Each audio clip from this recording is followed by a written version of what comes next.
ample time, hopefully, for question and answers as the previous session. And I'm sure this one will be just as enlightening as the first one was. So firstly, we'll go over to Mark, who's at the University of Cincinnati, who will be talking about Internationals with Guns, 1870, 1871. Legends of Garibaldi's Armée de Vosges. I hope I'm pronouncing that. I'm sure I'm not pronouncing that right, but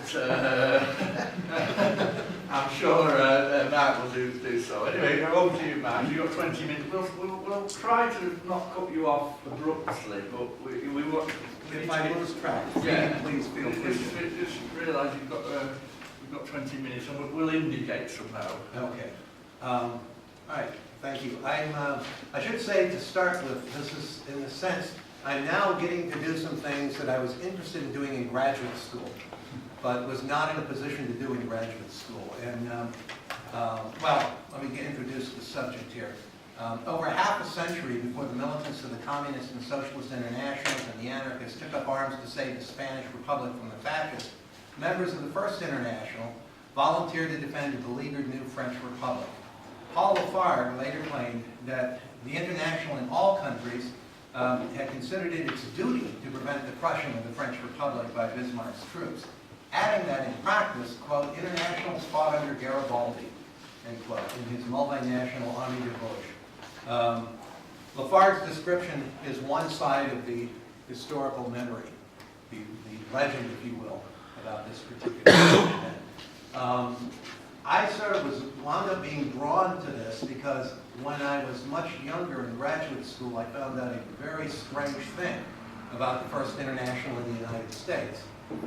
There's a great letter by John Elliott, one of the trade unionists in the New York American section, section number 9, in which he enumerates all the sections that they have in the States going into the summer of 1872.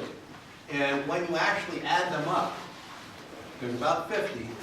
And the largest number of sections, the largest single group in terms of the number of sections, is the French, which is surprising in many ways.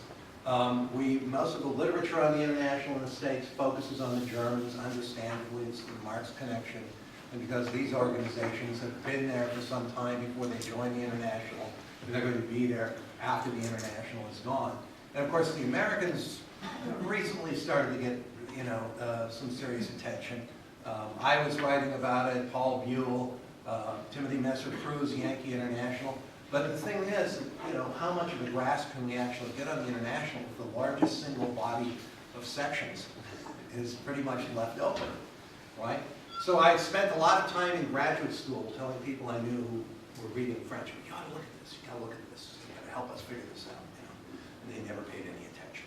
And this sort of went on for years and years and years until finally, you can look at me and see I'm way beyond graduate school now.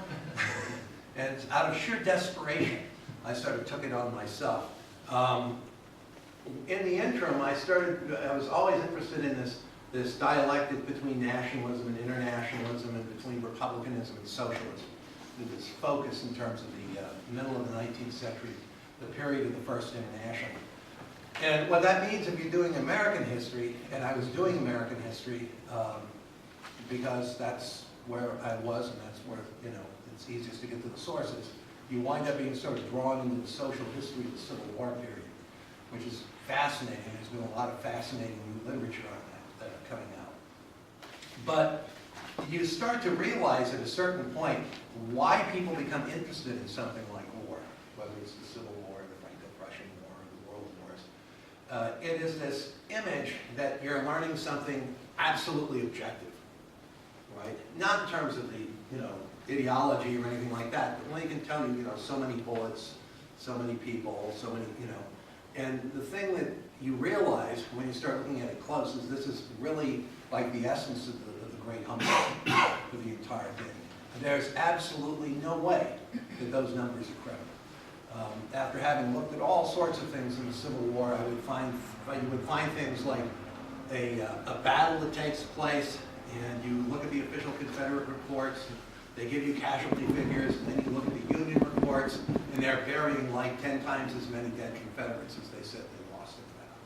So either these guys were like squirming as this was happening, or the Confederate reports were just totally out of kilter.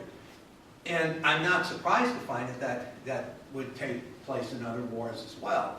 As I was saying, I was focused on the Civil War because in great part, I think you could say that the International in the States comes out of the Civil War, comes out of the experience of the Civil War. Modern socialism comes out of the Civil War. It is that conflict, that Second American Revolution, where you actually have the idea that the state can change things, that the state can do things in society, rather than having, farming communities or cooperatives and, doing it outside the state can end slavery, for example. So a lot of the people who I encountered in this, who had associations with the International, to mention a few that sort of like drew me in this direction. The immediate predecessor to the first International in the United States were affiliates with that sort of loose international association of the 1850s. And that had been put together by Hugh Forbes, who was a Scottish soldier who was with Garibaldi in Italy. During the war, they tried to rebuild this thing, and the person who's trying to rebuild it is General Gustav Cluseret, who's later the Minister of War for the Commune. And so, another one who winds up in the International. So when you actually start looking at the left wing in this, the International is there in one form or another, the shadow of it. Even, the organization is there for a reason, but even beyond the organization, it's that sense of internationalism and that sense of social revolution that moves people. So, it was clear when I was looking at this that you had to look at what was happening with Garibaldi and his followers. A strange thing, but you really have to look at that if you're going to pry open what was happening with the French, certainly the Italians, but what was happening with the French and the IWA. And that led me to this very strange situation where the French are basically raising troops after Napoleon III has captured Sedan and France declares a republic. They're raising troops in New York to go fight for the French Republic. And there's some good accounts. Michel Courtelou's work has talked about the individuals and sort of documented individual cases of these transatlantic radicals, French-speaking radicals who do this. And so this was sort of what I was looking at. Now, where this wound up not only confirming my skepticism about the numbers I would see in these Civil War battles, is that when you look at how they dealt with these radical secularist foreigners who had turned up in Burgundy to fight for the French Republic, you start realizing just how much these sort of objective facts like numbers are in fact completely, absolutely arbitrary. In January of 1871, the Armée de Vosges engages in its most significant military operation, trying to defend Dijon against the German attempt to take it. If you look at any secondary source on this, what you're going to see, if it deals at all with this thing, is Garibaldi's army is kind of this comic opera cameo that they managed to do on the edges of the war. The descriptions are that you have a single German infantry brigade, 6,000, that attacks this massive force that existed at Dijon. 20,000, 30,000, 40,000, 50,000. Once you get into the tens of thousands, it's kind of, the fictions kind of blur.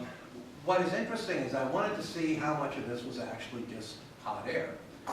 And the numbers come from the original estimates that the Germans made of how many troops they were facing in the city. So they thought they were facing 12,000, then they upped it to 30,000. Now, a lot of times when you look at this numbers game, the numbers game, or you might tend to think it's a question of one side versus another. In the case of the American Civil War, one side will exaggerate the numbers that they're fighting, and of course minimize the numbers of their own casualties, and kind of expect that. But what happens in the case of Dijon is very interesting because the Germans have their own interpretation of it. And there, of course, as the winners of the war, they published a documentary record on it.